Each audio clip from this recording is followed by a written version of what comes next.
Fires one towards the goal. That's going to be gloved by Travis Ridgen. Well, this is more like it. This is Slangin The Bizkit. Here's Travis Ridgen and Dave Wheeler.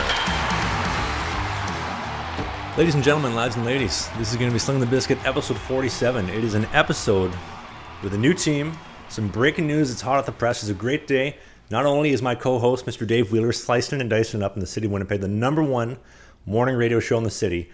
He's clean shaven and a cut too, a fresh chop. No? Oh yeah, I tried to go with the Gareth Bale, look. So I still got the hair, the top part. Just got rid of the. It's yeah. Listen, I figure you got all this new stuff going on. I wanted to have some new stuff going on. We all both got new stuff going on. We both got matching, well, not matching haircuts, but we both got matching chops today. No? Yeah, there you go. How's this look? Yeah, I love it. You should put it racing stripes. I'm telling you, go racing stripes. Oh, I forgot about that. Actually, I got so distracted when I went to go get my hair cut today. The missus told me, God bless I have the most amazing woman, Victoria. She says to me, if you don't get your eyebrows fixed up, because currently it's a unibrow, if you don't fix your unibrow, don't come home. Go back to the barber shop. So we got it fixed up. So I don't have the Anthony Davis eyebrow anymore, and I got the mullet topped up, and I got the beard tapered down in. So we're feeling good. We're ready to go. Early and often, fella. The ice is ready. Let's go. Eyebrows on like AD. I love it. By the way, shout out to the NBA entry draft and all the Canadians that got drafted this past Thursday night. Congratulations. I'm telling you, we're taking over the NBA one player at a time. I saw the atmosphere at the Seabears game, the new pro basketball team in Winnipeg. The atmosphere looks pretty good from what I've seen. Yeah, they've. It was a surprise to me when they decided to go out of Canada Life Centre, the same place that the Jets play out of in the NHL. But they decided to go with a smaller kind of setup. They don't use the upper bowl. They do kind of a horseshoe. Yeah, it's a good look. Nice seeing pro basketball back in downtown Winnipeg after the Cyclone. Was the Cyclone? Yeah, the Winnipeg Cyclone had their go years ago in the convention center. Well, speaking of team names, the originality, the parody in the FPHL, actually, which is obviously our main headliner for today, is unparalleled. So in the FPHL, you have the Mississippi Sea Wolves and the Watertown Wolves. Doesn't stop there. You had the Dealware Thunder and the Carolina Thunderbirds.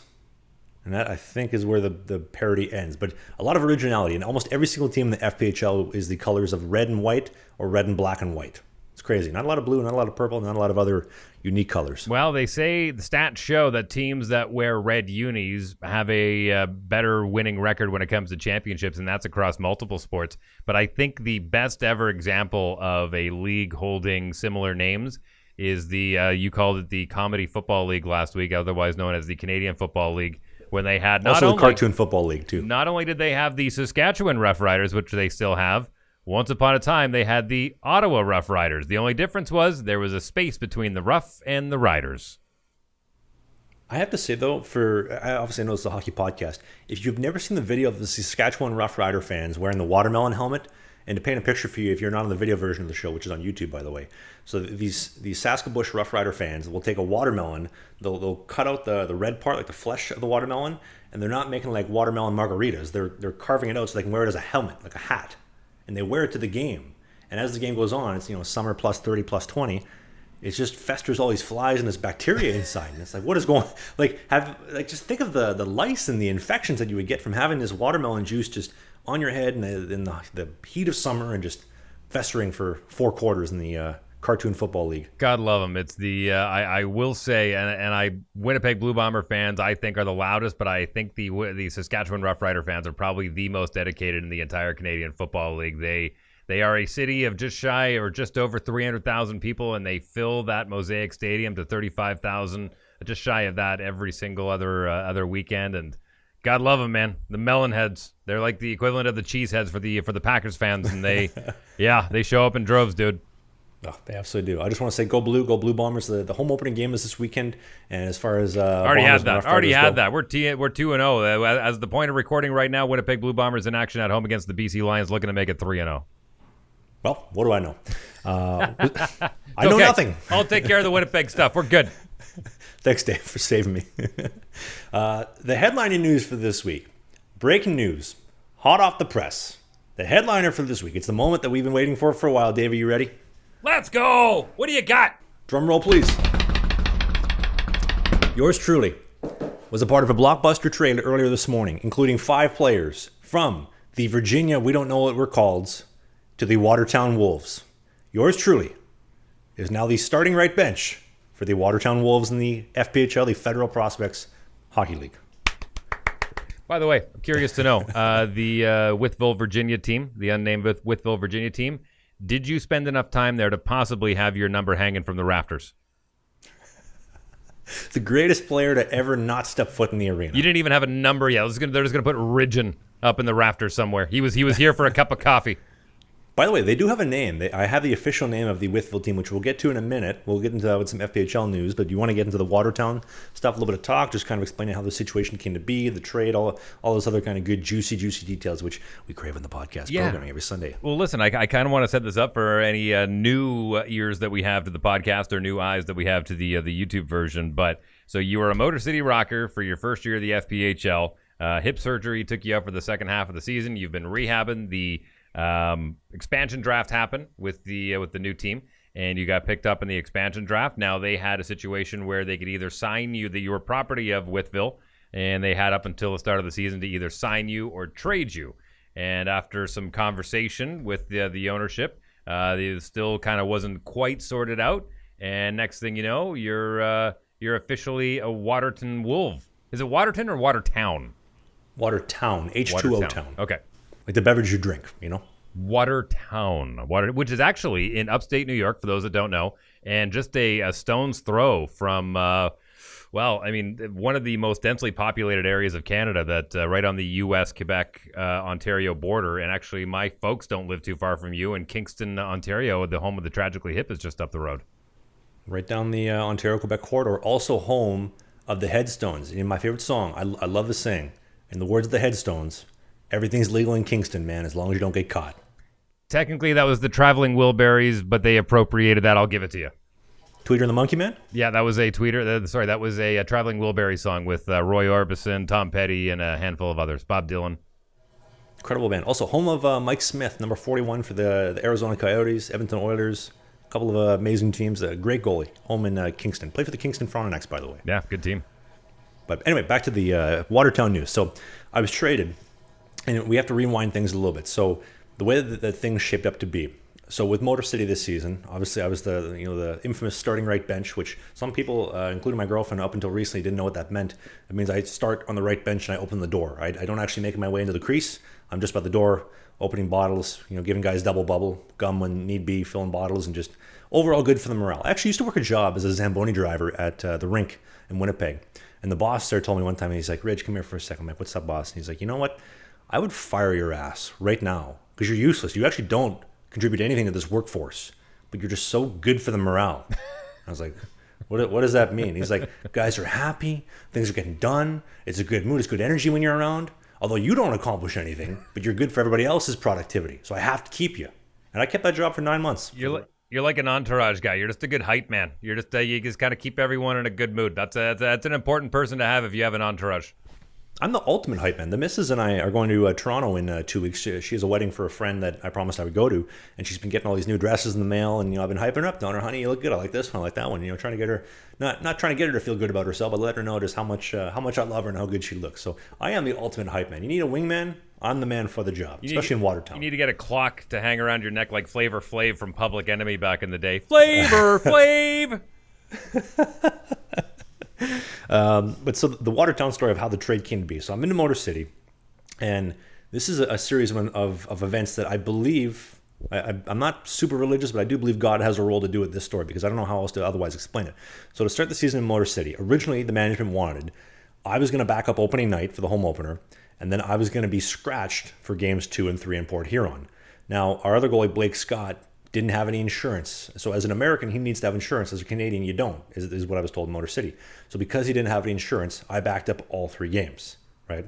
So after that, the next weekend we had a road trip to Watertown, I would have backed up game 1 and then been scratched game 2. But because Blake didn't have any insurance, I was scratched game 1 and I backed up game 2. Now in game 2, when I drew back in the lineup, we're warming up in Watertown, and Charlie Pence Jr., number 32, their captain last season, he comes up to me, and I know I told the story in the podcast when it happened. He asked me, he says, "Why does everybody hate you?" And I said, "I don't know. I'm trying to figure that out myself, to be quite honest with you." And then, he had some nice things to say about, the vlog and just things that I'm doing to try to help pump up the league and try to bring people to games, which I really appreciate. It was very nice. And I left thinking to myself, like, wow, that guy was just so nice to me. I don't know why he said those nice things, but it really touched me. It was very nice to hear. And the game starts, and a line brawl ensues, and he ends up fighting our starting goalie, Babs, best goalie in the FPHL in my opinion. I'm biased, but it is what it is.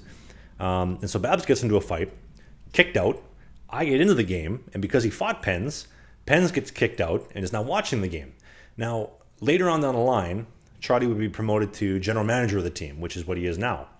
But during that night, he got the chance to watch. I got the chance to play. It was my only real action, if you want to call it that. And he got to see the whole performance. Started off a little bit shaky, as we talked about. Very nervous coming in after a brawl on a Saturday night in Watertown. The fans are hot and horny. They want to see me fail. They want to see us, the Motor City Rockers, fail.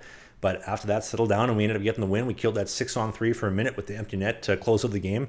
And just, in my opinion, FPHL game of the year. I think one of the most, if not the most streamed game next to the finals, game 5 of overtime, is the next most streamed game was my debut against Watertown, which I haven't checked that in a bit, but I do believe that is the case. So he gets to see that. And then fast forward kind of as the season goes on, I get my surgery. I'm gone, obviously. And obviously, Watertown was the team that was trying to make these trades for me the whole time that we've documented throughout the podcast. And now, fast forward to here, Virginia takes me in the draft. They own my rights from Motor City. Had some try that again, Travis. Had some communication with the new coach in Virginia, in Wojtek, and then Barry Soskin, our owner, and ended up just dishing me to Watertown. And the deal was, I believe, so the Watertown Wolves have acquired former captain of the Port Huron Prowlers, former champion in Watertown in 2018 when he won a trophy, the Commissioner's Cup. Dustin Henning, also the best mullet in pro hockey. I'm telling you this, Dave.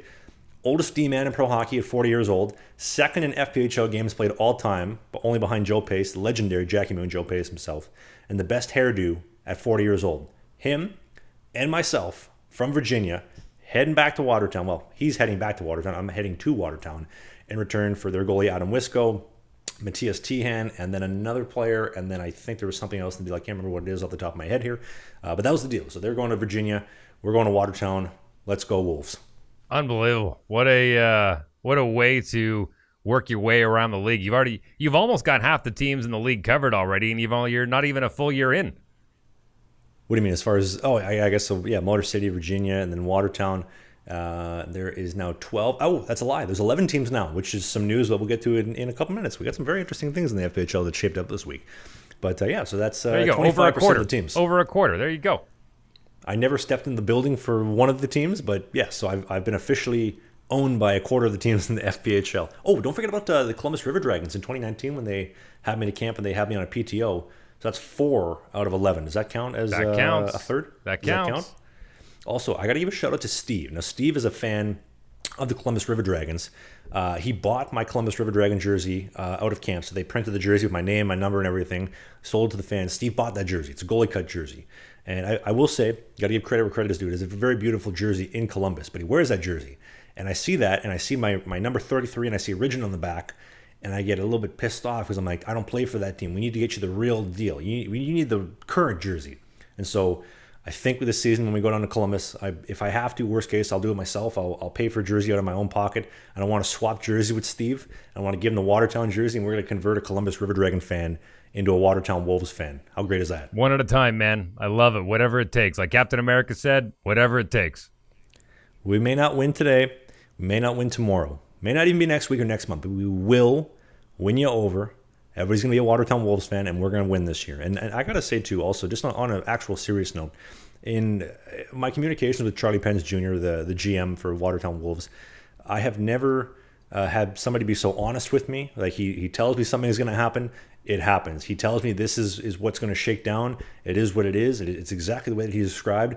His players are vouching for him. I got to give a shout out to Everett Thompson, my former teammate in Motor City, which by the way, I still do owe $20 for that calzone in Binghamton, which I will pay him back for this season. At some point, I will give him the $20 that I rightfully owe him. But he's vouched for Penzi all the way. So this guy's an amazing guy, straight cut, straight shooter, no BS. The guy gets stuff done. John Armentidis, I played against him when I was in Sweden my last season. He now plays in Watertown. He's like, Penzi is the man. He delivers. He takes care of guys. There's nobody else I want to play for. So to Charlie Pens, I just want to say thank you for believing in me. Thank you for giving me a chance. Thank you for bringing me into a team where, I mean, after I knocked down that guy's beer can pyramid behind the glass after that 7-6 win, I probably wouldn't want to require me either, which we'll put the video, obviously, in the video version of the screen for you to see. But just thank you to... You might owe him a beer. Yeah, if you're watching or listening to the podcast, Trav owes you a beer. Yes, to the guy wearing the high-vis vest where I knocked down your beer can pyramid, please reach out, send me an Instagram message. I will happily buy you a beer and even a hot dog. He had a high-vis vest on? Was it Vigo from Britain's Got Talent? One more time. That guy? Was it him? No, probably not.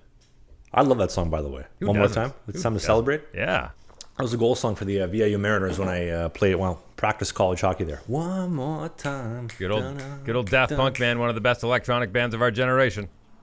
Amazing song. But in all seriousness, just to finish up, though, to Charlie Pens, thank you for believing me, giving me an opportunity to come into Watertown. To the ownership, Ashley, Tyler, Reed, thank you for just making me a Watertown Wolf, man. I'm excited to wear the navy blue and the baby blue. I could not be happier to be coming to Watertown to help with the community, to try to bring people to the rink and get people excited, to ultimately make a difference, to be that locker room guy. I know my role. I'm not ignorant to the situation. I'm not the starter day one. I'm coming in. I need to prove myself. Obviously, the team's going to be putting me in a position to succeed, but I got to get this hip 100%, which we're hovering in that 80, 85 percentile range right now.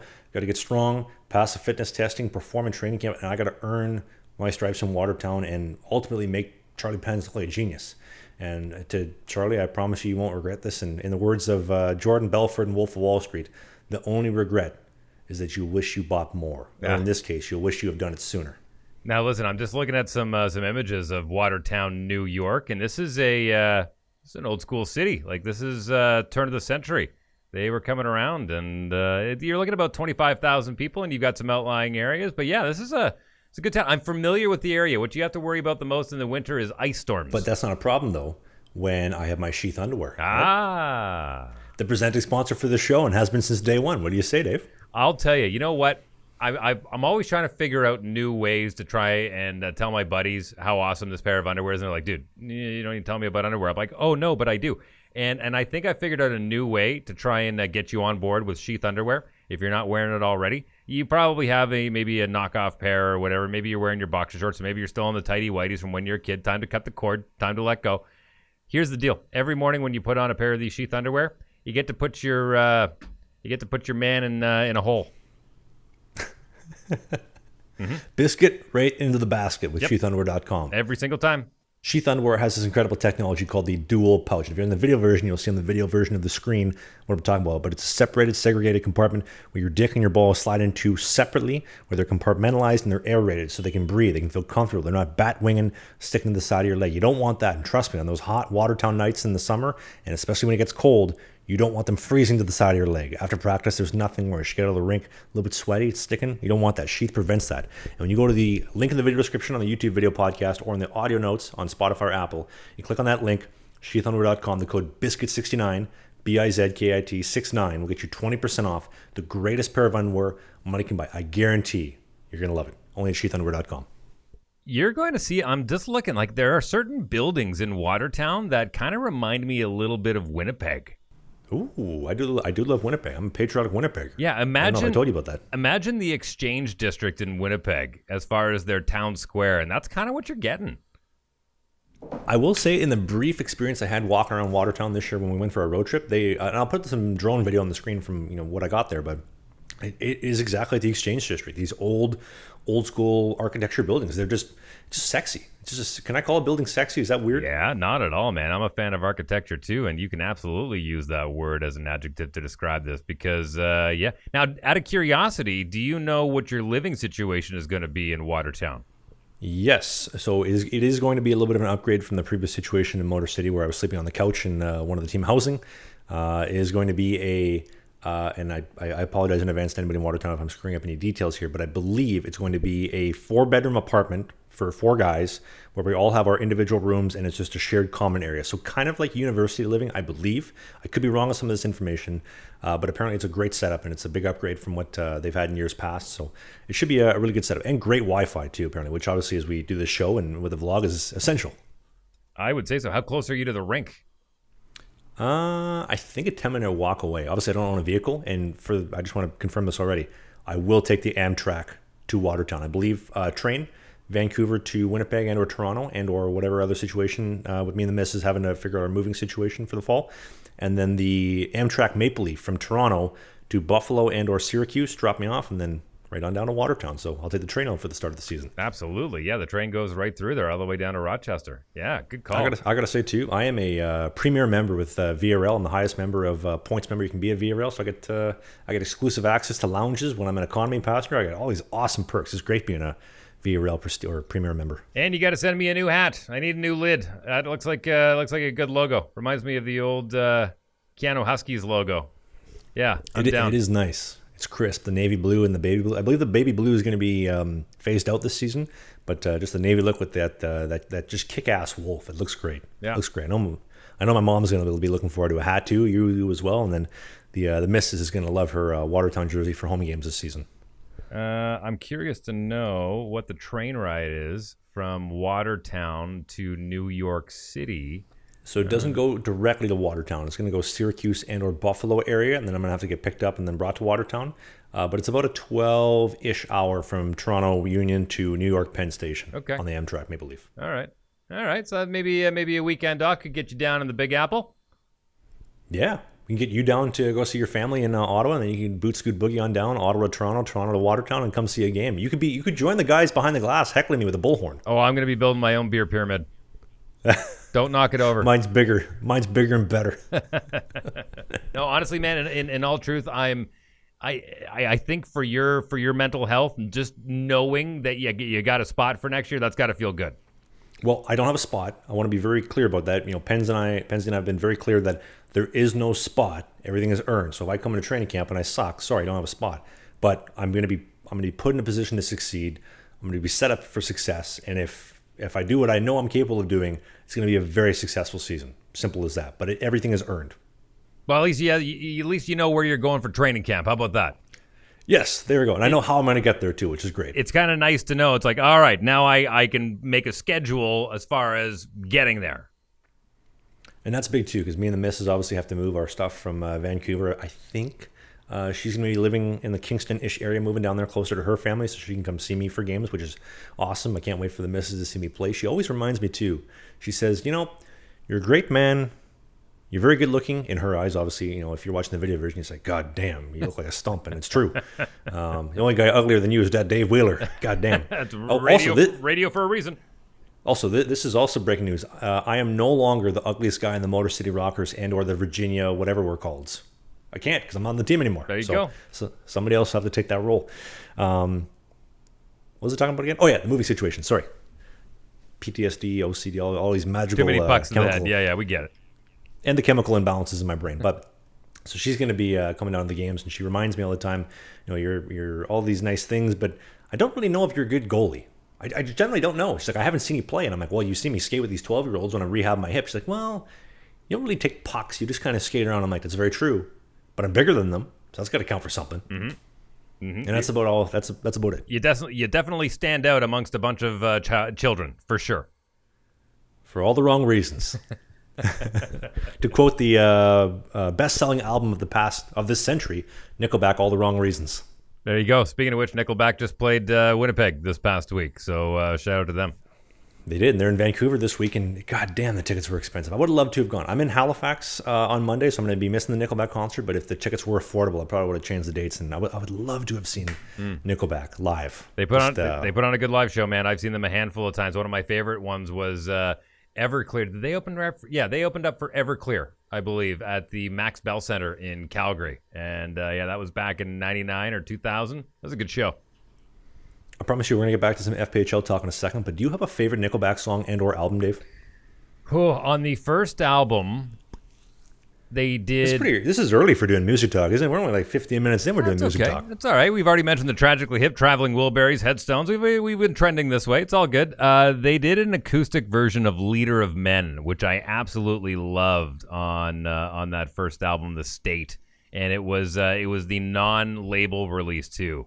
And if you ever get a chance, Leader of Men, the acoustic version, Chad's rasp through some of those pre-choruses will get the hair standing up on your arms, I promise. It's a song about magic mushrooms. Is it really? Yeah, I remember they're doing a live show in Edmonton, and he says, hey, how about we do a song about magic mushrooms? And then Leader of Men. Perfect. There you go. I learned something today. Thank you, Travis. Hey, at least that makes one of us. Well, no... We also learned a little bit about Watertown today, and you learned that the Traveling Wilburys actually wrote the song "Tweeter and the Monkey Man." Well, and I'll say this: my favorite Nickelback album, The Long Road. I think is probably my favorite album. All the Wrong Reasons was amazing, but I'm going to go with The Long Road because I will be taking the long road to get my first FPHL start from the Motor City Rockers to the Virginia What's Recalled to the Watertown Wolves, where I am undefeated. Never lost a game against the Watertown Wolves. Undefeated in life as well, as Dave likes to remind me. I'm going to be continuing, hopefully, continuing that those winning ways and bringing that grit and that work ethic and that character to Watertown. Nose down, get stuff done, know my role, support the team, and just help us produce, help us get wins. Until you can convince the league to do all of their travel by train. I remember last year when you were in Motor City, you were talking about the trip all the way up to Watertown and how that was one of the longest ones of the season. So, and again, keep in mind, it was one of the shortest ones, actually, to be honest with you. One of the shortest? Okay. So, yeah. But being that, I'm guessing that is the most northern team in the league. And this comes from a guy who played in Fort McMurray, where our shortest ride was 4.5 hours and our longest ride was 8.5. So what does this do for your road games? Okay, so to my knowledge, and I apologize to anybody into the New York and the tri-state area because I will mess this up, but I do know to Motor City is about 11 hours, and then Port Huron is probably about 10.5-ish, which would be a road trip where you play Port Huron, Motor City, Port Huron, then home. The Elmira Mammoth are 45 minutes down the road, and then Binghamton's 2 hours down the road, and then Danbury is 3? I could be wrong. Danbury is the closest team to New York City, as far as I'm concerned, or as far as I'm aware of. And then the Delaware team would have been, 4 hours, which they folded. We'll get into that in a second. But the road trips down south, I think, are still going to be in this 16, 18-hour range. I might even fly. As far as I'm concerned, I think that we might be flying. As far as I'm aware, we might be flying to the Mississippi's and the Baton Rouges for this season. Okay. All right. Well, it's a long bus ride. It's a lot of money for that bus. Yeah, no kidding. 18 hours. You're looking at a day and a half, and man, that those bus legs coming off a bus after 18 hours wouldn't be awesome. I'll tell you this, though. What if we did this? And I know Joe Pace is smiling somewhere. He's smiling down on the show somewhere, Slangin The Bizkit. What if we took the team bus from Watertown to Syracuse, got dumped off, took the Maple Leaf down to New York Penn Station, arrived there 9 p.m., slept in the Penn Station overnight. A nice play on the words of Charlie Penn's, our GM, but New York Penn Station. And then boot scoot boogied from the New York Penn Station all the way down to New Orleans, about a 2-day trek. Boys can enjoy the restaurant car, the dining car, the sleeping lounge, all this kind of stuff. Kick back the legs, stretch out, and we'll show up ready to roll into Baton Rouge for a win, for a 6-point weekend. I'm still telling. I still think it would be ideal if you guys could get a deal with Amtrak, and the boards. Some of the boards would be wrapped with the Amtrak logos, and really kind of get a partnership in with being able to move around the Eastern Seaboard via train. I'm sure they're doing fine. I'm sure they're not having any issues, but to be able to partner with Amtrak for the FPHL, it would be great for the FPHL. Speaking of trains, I did want to do a little bit of an update on the Wytheville situation. So, Wytheville, we wanted to call them the Wytheville Express, which we confirmed last week was no longer going to be the Wytheville team. It's going to be the Virginia team. Now, I stuck to the guns and said it's the Virginia Express now, right? Now, one of our Patreon members, one of our loyal subscribers, Dale Denichuk, Double D, this was his idea, so I can't take full credit for it, but he said we should nickname the arena the Wytheville Fairgrounds Coliseum, the Forum. We should nickname it the Station or the Roundhouse, and we should put a water tower outside just so people know that this is where the Express play. What do you think?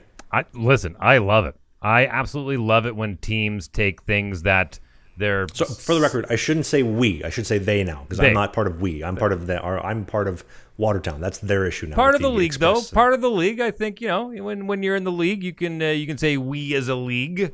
I know, but I don't want people listening to the show saying, "Oh, well, he's still identifying as a member of the Virginia Express." Well, I'm not part of Virginia. I'm a Wolf now. I'm a Watertown Wolf. Just let's get that straight here. Let's get that straight. But I love the way your brain is already going. Yeah, they're the Virginia Express. No question about it. Virginia Express. Yeah, that's their name. But I did want to say to the state of Virginia, to the town of Wytheville, the surrounding areas of Roanoke and West Virginia, I want to say thank you for the time together. It was a very, very memorable 2 weeks we spent as I was a member of your property. To our new coach who was just hired a couple days ago, to our owner who drafted me, thank you. I will forever cherish the memories and the phone calls and everything that we shared together. I know I've never stepped foot in your arena or into your county or into your state or city or township for that matter, but I will always remember it and cherish it. Thank you. I'm going to quote one of my favorites of all time, Sarah McLachlan, when she said, "I will remember you. Will you remember me?" Probably not. Well, back to what you said. Do you think Virginia will retire my number? Probably not, because I don't have a number. Well, I never got a number. Next time, when you show up there for the first time, if you stick around a little bit late when you're scraping somebody's jock strap out of the rafters, take a Sharpie and write your name up there. You can say, "Yeah, my name's up in the rafters in West Virginia. Yeah, Wytheville. I got my name up there." Bring a can of spray paint. Trav was here. Ridgen was here. Yeah, I want to talk some actual NHL news because I reported this on my radio show. But man, the corners of the internet that like to spread rumors and theorize and play fantasy general manager regarding the Winnipeg Jets. Holy moly! It sounds like even though the Jets said no, we have no plans on rebuilding. You know, we're happy with our core. It looks like they might be in a full rebuild mode based on what Connor Hellebuyck has been saying.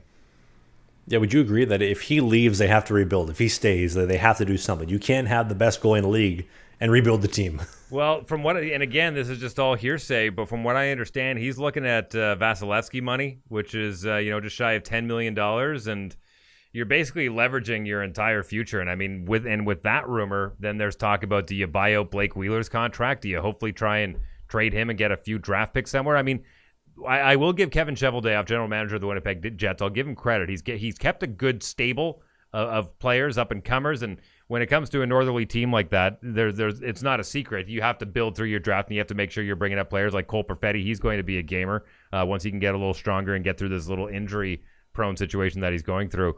But if you can't build through your draft, you're not going to be able to attract players outside of guys like Niederreiter to come and play.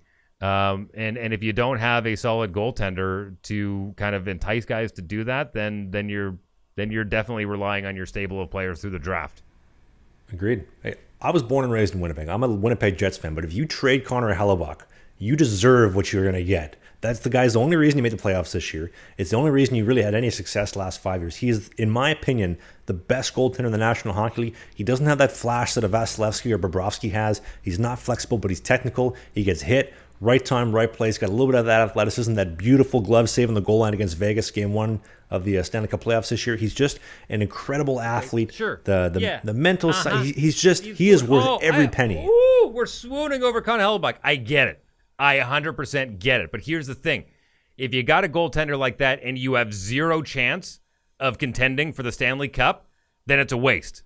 And now when he's at his peak, because he's not going to get any better. Like he's at the top of his game right now, and hopefully he can stay there for a couple more seasons. Then he starts going down, and then based on what you can get for him, again talking about your future. And I understand if you get rid of Connor Hellebuyck, you're going to take a bit of a dip.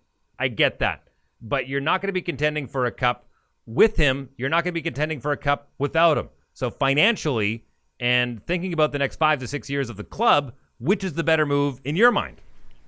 But look at this, though. Look at the Edmonton Oilers. With the exception of the 06 Cup run with Wayne Rollison when he caught fire at the right time, captured that lightning in a bottle, they haven't had a starting goaltender since Bill Ranford. And that's the reason why they couldn't get to the Cup final and win it all this year, because they can't get a save. When you get that guy, right, the Philadelphia Flyers as well, when you get that guy that is your rock that makes saves, that keeps you in games and gets you in the playoffs, you can't just dump him. But again, I'm going to go back to the strategy of what the Las Vegas Golden Knights did, where they took a bunch of middle guys. They didn't have a top guy. They didn't have a bottom guy. And that was top to bottom of the team. You look at the Edmonton Oilers, they're front end loaded. They've got one of the best, the best offense in the league. I'll say it. They have the best offense in the entire league. And they said, listen, we got the best offense in the league. Our defense is questionable. So it's on you. If we lose, it's on you. And they've said that basically to every single goaltender. Your job is to stop more pucks than we put in net on the other side. And goaltenders need to know that they've got a little, like when you've got guys waving from the opposite blue line going, good luck, we'll be up here when the transition happens, hope it goes well for you.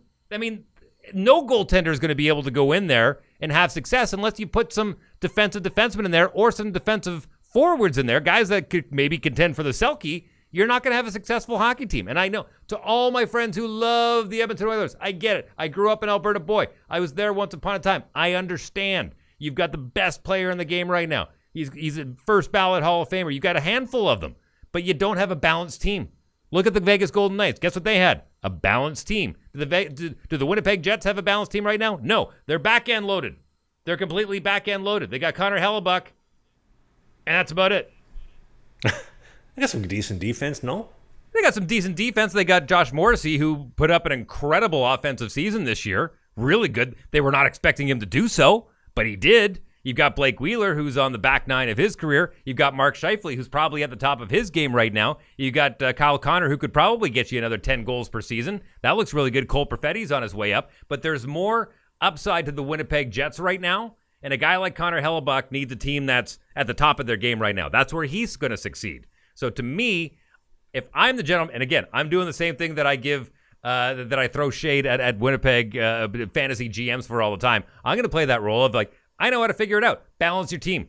If you have to give up a goaltender to balance up your team more, if you have to give up Mark Scheifele to balance your team more, proof is in the pudding. If you have a balanced team, you're going to win championships. I don't know. I feel like it's easier to build from the back forward and pick up some players along the way. But speaking of getting better as things go, the Patreon membership.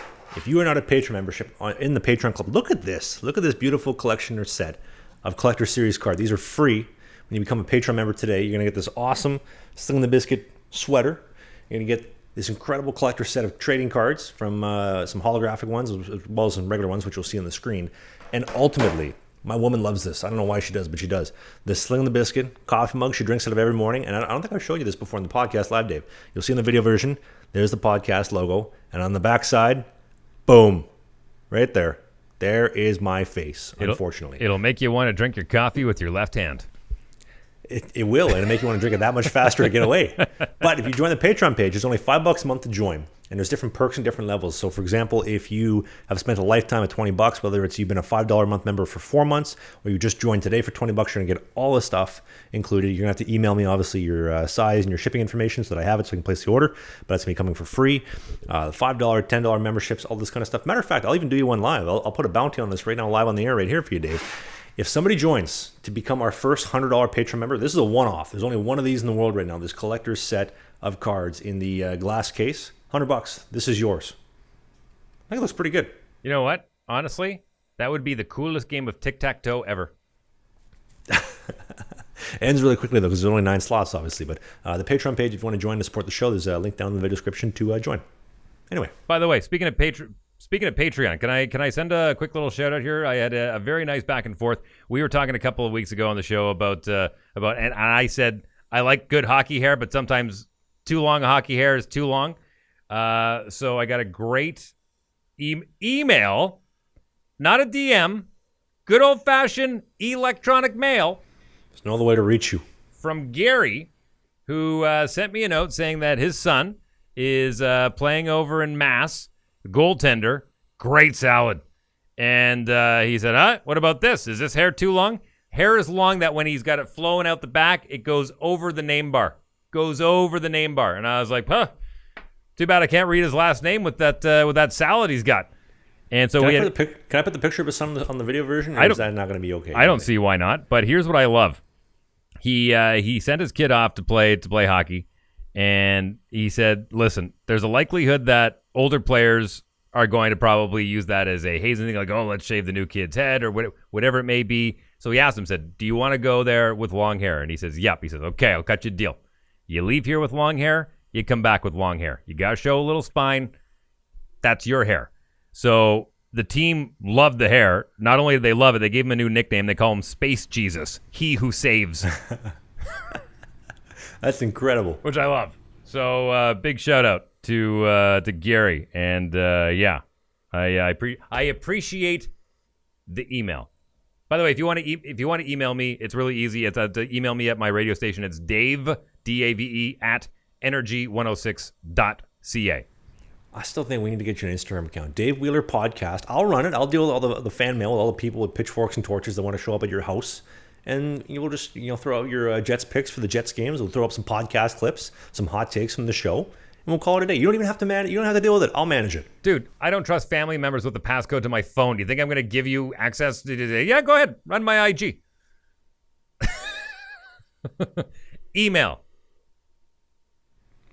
We could call it not Dave Wheeler. How about that? Oh, sure. That'll go over great. Oh, so I bet you one of the listeners from the show is going to start that not Dave Wheeler Instagram page. I guarantee you, somebody will do it. There's been a lot of imposters out there who have tried to set up Instagram and social media pages pretending to be me. It's not me. This face, this brain, not on social media. Well, you can partake in one of the biggest scams out there right now. In $19.95 a month, you can get a blue check mark on Instagram. I don't know. It feels like everybody on Instagram is getting verified. The blue check mark that I worked so goddamn hard for 3 years ago means nothing because everybody can get it now. Yep, sure can. But we can get you one too. Verified Dave Wheeler Instagram page. Ooh. Can I? Tell me more. Well, we'll to the like I said, show, I already I'll said, if we get 200 Patreon members, if we get to that threshold of 200 Patreon members, I will set up a private Instagram account. You can hear me bitch about all the hockey stuff that I do and Wrexham AFC and all of my favorite sports teams from across and all the PGA Tour stuff, including Rory McIlroy's hole-in-one that he got at the Travelers Championship on day one. You can hear me do all that, but the threshold is set. 200 Patreon paid subscribers, and you will have exclusive access. It'll be a private page. I would do it for that. Let's do it public. Let's do a public page though. No, 200 members. No, because there's no incentive. Only the people that sign up get the access. I'll figure out something else. We do have some more FPHL news, some very, very minor stuff to finish off before we did the NHL talk real quick. Also, I'm going to throw this up in the video version. Sorry, I'm so squirrely at this moment in time. Adin Hill, Stanley Cup champion. There's a video that NHL recently did on his morning coffee setup, and I couldn't believe how much of a flop this video was. It only got like 1,000 views on YouTube. Absolute gold mine, I thought. Adin Hill breaks down his morning routine coffee setup. Now, apparently he used to be a double-double dishwater coffee kind of guy, but his old lady got him the whole shebang, the Chemex, the pour-over, the filters, the grind your own beans, everything. And he has this whole setup. Obviously, the video will be on the video version of the screen. And now he's a coffee snob. And you can kind of tell in the video, which I sent to Dave already, but you can tell in the video he's trying to play it off like, oh, you know, I'm kind of into this. I'm not super aware of the bean choices. I mean, the Australian beans have a lot more better benefits than the American beans, but I don't really know that much about it. I mean, the pour over setup, the grams of water, I don't know anything about it. I just kind of got into it. I fell into it ass backwards. This guy is a coffee junkie. Adin Hill, we salute you. Honestly, on this show. I was expecting him to shave his head, grow a goatee, and walk around saying things like, I am the one who knocks. Like he's like the Walter White from Breaking Bad of coffee. That video that I saw, that's what it reminded me of.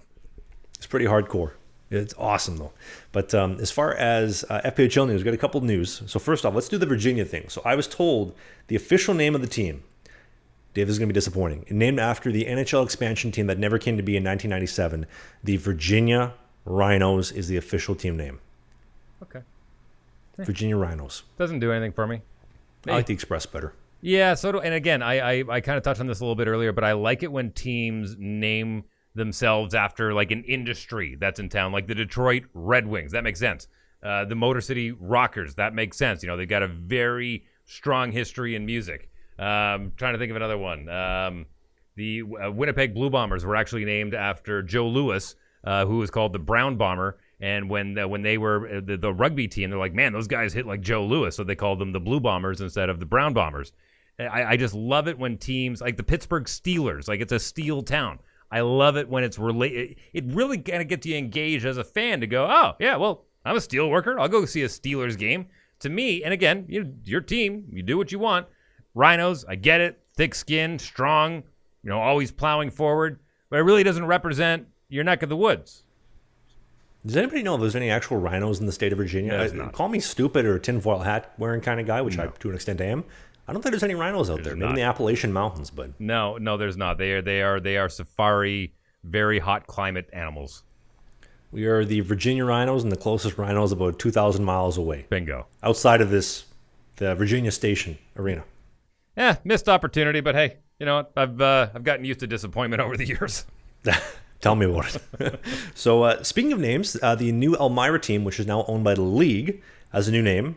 They will be called the Elmira Crush, and the logo is going to be up in the video version of the show. Now, they made a deal with the local Camrose Crush to use their logo on their jersey, so it's going to be a red and black team, again, going with the theme of everybody being black, red, and white. And funny enough, the Elmira Crush are only 90 miles from the Syracuse Crunch. Interesting. Now, are we talking like Camrose, Alberta? I don't know. That's a good question. I was like, that's a little bit far away to license the Camrose Crush. I'm pretty sure that's their senior team, like the Allen Cup team. That makes sense to me.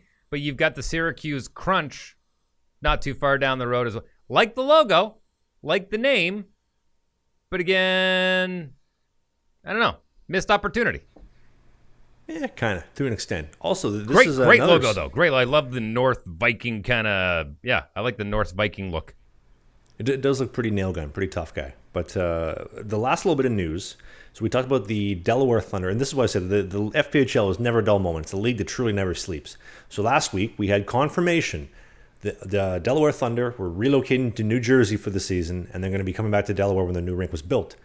For whatever reason, they pulled the plug at the last minute and said, actually, you know what, I don't want to sign this lease. We're just going to go dormant for the season. So there is no Delaware or New Jersey Thunder. They're going dormant for the season while they rebuilt this rink, which they were kicked out of. They're going to be building a new one in Harrington, Delaware, or Dover, I believe it is. They will return for the 24-25 season. So it will be an 11-team FPHL league this season. And these will be the division formats as follows. So in the South is going to be the Carolina Thunderbirds, Virginia Rhinos, Baton Rouge Bio Blues, Columbus River Dragons, Port Huron Prowlers, and the Motor City Rockers. In the North, Binghamton Black Bears, Danbury Hat-Tricks, no longer the Delaware Thunder, the Elmira Crush, Mississippi Sea Wolves, and the Watertown Wolves in the North Division. All 11 teams in the FPHL this coming season. Okay. All right. Again, nice to know that you got it set. You're ready to go. You know he's in your division. You kind of know your travel schedule. It's good. It's good. Getting things engaged before we get to fall. I like it.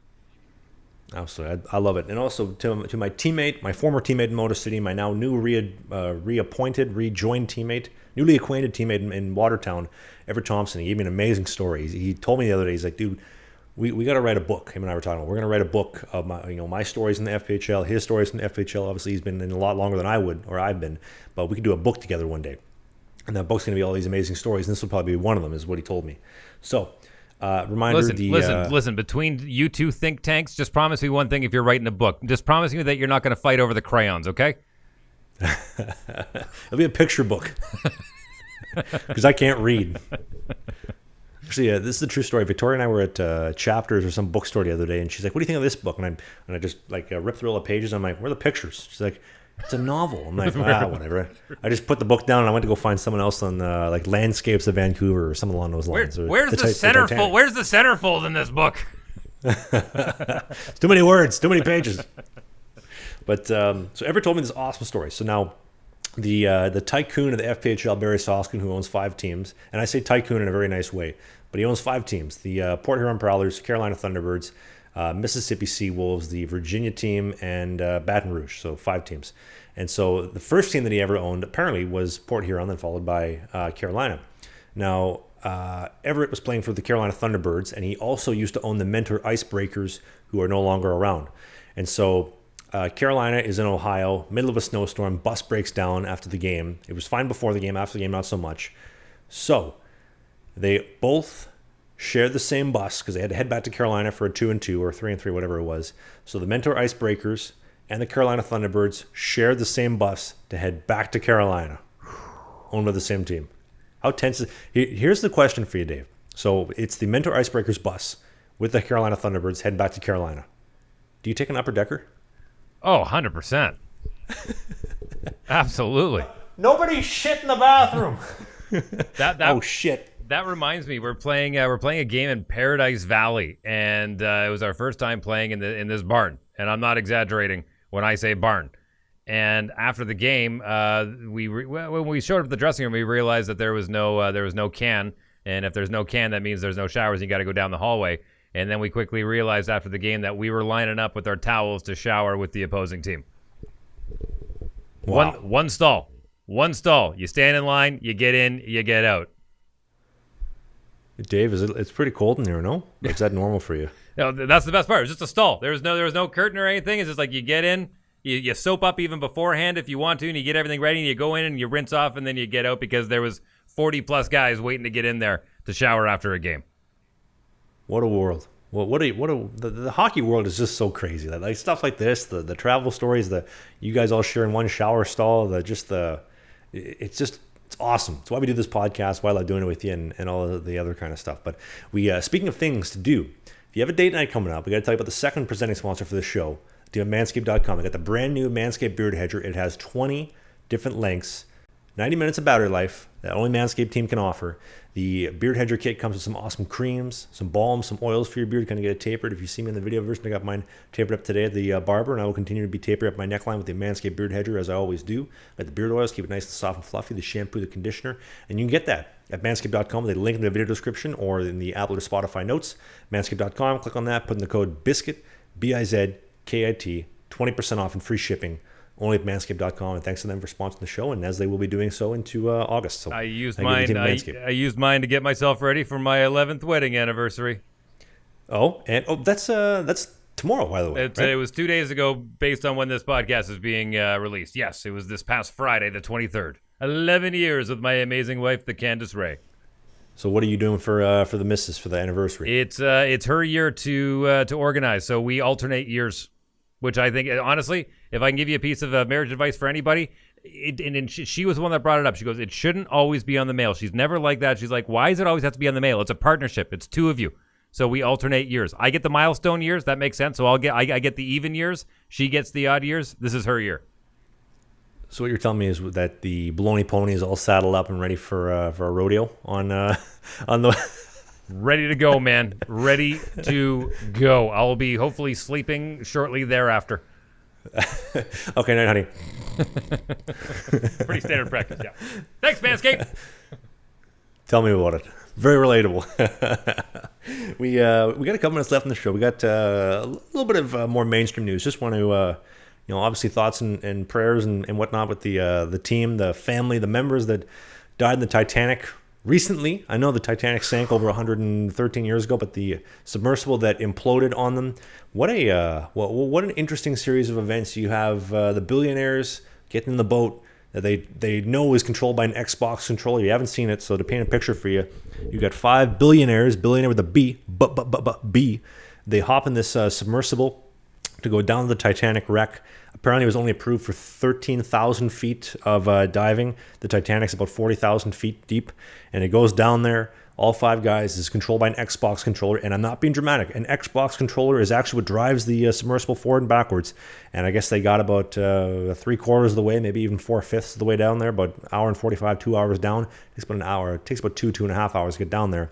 And for whatever reason, the submersible just something came loose, whether it was a screw, just something failed catastrophically, and then boom, whole ship imploded. And I was curious how an implosion works, Dave, with the submarine at that pressure, because at that depth, it's about 6,000 pounds of pressure per square inch, which, from what I was researching, is equivalent to putting 2 polar bears on your index finger, pressure-wise. Like you just put your finger down there and you balance 2 polar bears on that nail. Is the pressure of the ocean down at that level. And they talked about how when the submarine implodes, it's basically, it just crumples itself upon itself, and just it happens so quickly that everything inside turns to about the temperature of the sun. Like the friction happens so fast, and then instantly, obviously, everybody's gone. So that happens in about 30 milliseconds, that whole process. Awful stuff, man. Is that too much? Is that too much for the show? Too depressing? No. Well, listen. I mean, it's one of those historic moments that will not be forgotten for quite some time. Now, I just want to add a little bit of context to the Xbox controller that you're talking about. Now, you got to keep in mind that this information started coming out years ago, but the Navy started. If you've seen old movies like U-571, Hunt for Red October, and any kind of submarine movie, you'd normally see an ensign sitting in front of a large board in front of him with dials and boop, boop, boop, sonars and all that kind of stuff. With this new generation of soldier that's coming up, they were all raised on a gaming controller. So you've got your X, Y, O, and all the buttons, and you've got your analog sticks, and you got your L1, L2, and we all grew up on those. And I mean, our dexterity for that is so good that they thought it might actually be easier to train them on that, like training them for a new video game, like any other game that you play. Is like you got to learn the controls real quick. How much easier would it be to train them on that? And it was actually really successful, to the point where manufacturers started going, well, let's do this for general use as well. Now, where the issue arises in this situation on the Titan, they had a third party after. Like, you know when you go over to a friend's house and he's like, hey, you want to play Mario Kart? And you're like, yeah, absolutely. I love playing Mario Kart. You're like, cool. And they throw you like an aftermarket non-Nintendo controller. You're like, well, I know I'm going to be losing this race.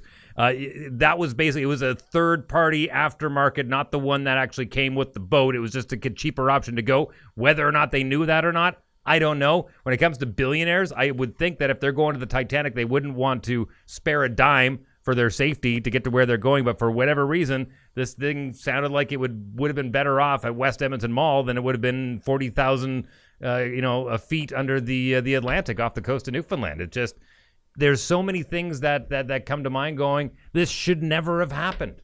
This should never have been allowed. There was apparently lawsuits that were on this manufacturer about the depths that they were actually saying this thing could go down when it couldn't. There was things about NASA being involved. Like, there's so much surrounding this. I don't want to compare it to the missing flight that happened in Malaysia, but there's just so much kind of WTF around this situation that something's rotten in Denmark. Well, fortunately, a lot of things have come out. So they talked about how the University of, was it UCLA or University of Washington that they consulted on this project? One or the other. I don't know exactly, but yeah, you'd probably know better than I would.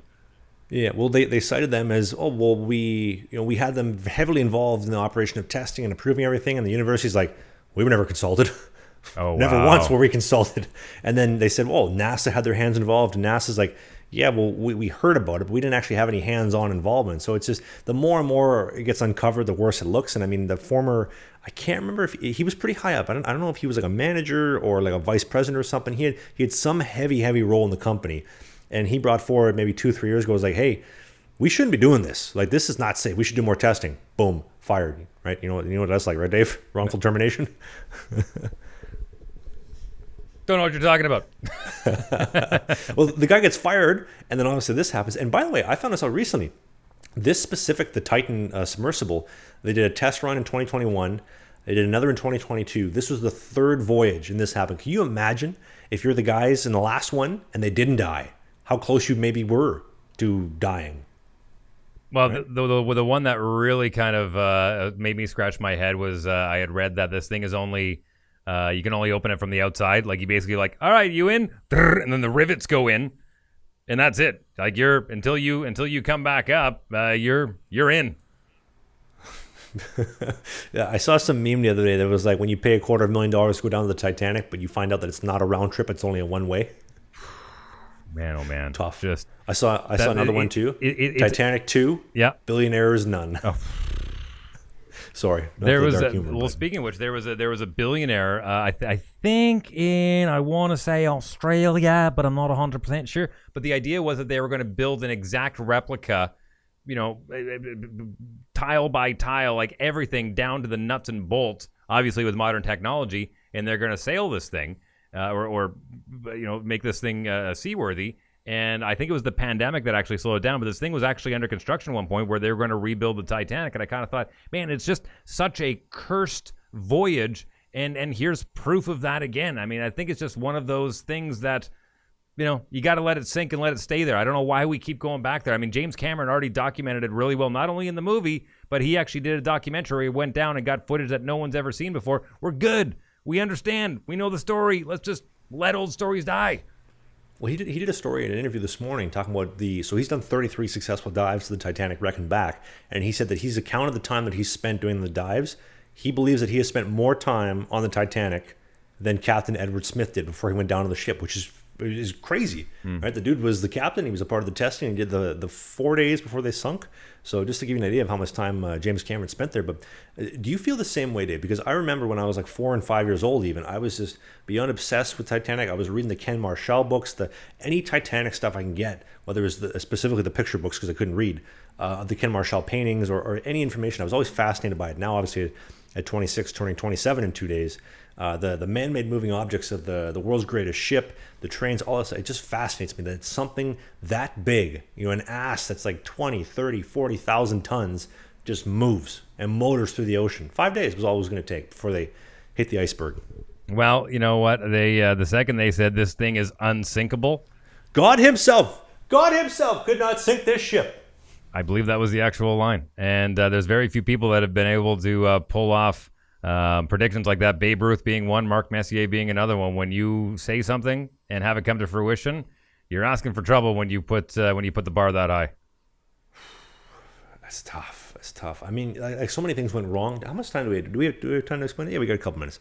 So if you're not too familiar with the Titanic situation, the series of events that happened for the ship to sink and for everything to shake down the way that it did was just mind-boggling. Like, for example, originally they were going to set sail in March of 1912, but they had some construction issues, and also the Titanic colliding with the Olympic, which was actually the twin sister ship of the Titanic, ended up pushing back the Olympic having a collision pushed back the launch of the Titanic until April. And then in addition to that, originally they were going to have the 48 lifeboats. The White Star Line said, it looks cluttered. We'll never use them anyway. Knock it down to 24. And then before they set sail, there was a fire on the inside right side of the ship, the same side that the iceberg hit. And it was a coal fire. Now they put it out, but they believed that it weakened the steel so that when the iceberg came and slashed along the side, it had a significantly easier time. And then you fast forward to the actual sailing of the ship. The Titanic was deemed unsinkable because 4 watertight compartments. So four compartments, you could bash them open. They were airtight, watertight, so the ship could stay afloat through the whole sailing with the 4 compartments flooded. But the iceberg punched open 5, so they were done. And keeping in mind, the iceberg flushed in about 300 gallons of water per minute with the Titanic. And it only took them about 2.5, almost 2 3/4 hours to sink, which is a pretty good amount of time. But even on the night that they sailed, they're going full steam ahead to try to break the record for the fastest crossing. While they're going through this, my dishwasher is done. I got to put the dishes away after the show. I don't know if you heard that or not. But they're going full steam ahead. Like a mouse in a cage, just heard the bell. Here we go. Dinner's ready. OCD right there. You saw it live in the show. But they're going full steam ahead. Captain Smith has been warned about these ice warnings. They know it's in the middle of... By the way, here's a little cheat sheet. If the Watertown Wolves are ever on the road, bring the sound of a dishwasher finishing if you ever want to distract Travis when he's starting. They bring a dishwasher, they just strip it down empty so it's easier to hold out. It's like people holding up signs for Brizgalov of the Bears. Maybe he's holding up dishwashers for you. With a sign on the front, Ridgeon, start the bus. Sorry, go ahead, wrap your Titanic talk. Yes, I'll wrap it up. So they're going full steam, asses in gear over the night. They're going, I think, 25, almost 30 knots, so about 60 kilometers an hour, which is crazy speed, right through the middle of the night. Middle of the ice warnings. It's iceberg season. They've been warned about these icebergs, and there's no moon, only starlight. So there's no actual moon to reflect the light off the iceberg in front of them so the lookouts can see it. The guy who was in charge of the binoculars for the lookouts was left in Southampton, and he brought the keys with him. So they didn't have access to have binoculars to see the iceberg in time. So you have no reflection coming off the iceberg from the moon. You have the calmest night on the water that Captain Smith had ever seen. In his 30 years, he'd never seen a flat so calm, excuse me. So there's no water breaking at the base of the iceberg to see it. They hit it. It punches 5 compartments open, not 4, and just mistake after mistake after mistake. The lifeboats not having 48 instead of 24. They spent the first hour and a half messing around, filling them with like 12 people. So many mistakes, and then the ship sinks. Obviously, it breaks in half, and they took too long to go find the people in the water. Just so many mistakes that led to this catastrophic event. I don't know if this is dark or evil to say. I just find it so fascinating. It's just so... just something about it, maybe because it's so mysterious. We don't know much about it. Let me tell you something that you might not actually know, and the reason why I know this is because it directly reflects my industry of terrestrial radio, but the Titanic sinking is what actually forced the hand, and it's why we have the FCC, essentially the FCC and the CRTC, because when it was in the process of sinking, there was reports saying that it had already sank. There was reports saying that it had already landed. The wiretapping that was going back and forth. There's a reason why now. If you imagine like radio waves, like a lasagna, there's layers of it, and everyone has their designated frequency, so they don't get jumbled and messages get mixed in. But the reason for that is because of the Titanic. Really? Mm-hmm. Good to know. That's the Cole's Nose version of it, yeah. We'll pick up more next. Well, actually, no, we won't even pick it up more next week because we got some updates to let you know real quick before we let you go. So this is going to be the last episode with Dave and I, probably for about 3-ish weeks, maybe 4, depending on. Next week is going to be that Nick DeGolia episode that we talked about previously. The week after is going to be the YouTube Masterclass episode that Dave and I have already pre-recorded, so that's not going to be a new episode, but we have done that. After that is going to be Ilya Brizgalov, the interview that I shared with him the other day. And then when I'm in Halifax on Monday, Rob, the good-looking blonde devil, as you like to call him, we are Wes Scantlin of Puddle Mud's doppelganger. We are going to be doing an in-person episode, and that'll give me and Dave a nice little break, and then we'll kind of kick things back up again for the end of July, beginning of August, and kind of start working our way into the season when I'm back from Toronto and Winnipeg and Halifax, and then we just getting into the groove for the season. So that's the future podcast program for the next couple of weeks. Enjoy your summers. Send me an email if you want to keep in touch. Dave at energy106.ca. Sign up to be a Patreon member. That really helps us out. Thank you to all of our sponsors, by the way, for continuing to support us throughout the summer. And again, congrats to you. You're officially you're a Watertownian. You're a Watertownian Wolf, and I can't wait for the season. I'm even looking forward to summer ending to get back into hockey. I think Watertonian, like an Edmontonian, which you should know. You're from the area. But I'd like to remind everybody, Slangin The Bizkit, we drop a new episode at every Sunday, 11 a.m. Eastern, 10 in Winnipeg, 9 in Calgary, 8 on the West Coast, whether it's Dave and I, Nick Weston, Nick the goalie and I the following week, or Ilya Brzgalov every single Sunday. And me and Dave look forward to seeing you for the next episode of Slangin The Bizkit. We'll see you soon. Oh, episode 47, the James Reimer episode, before I forget. We'll see you next Sunday. There we go.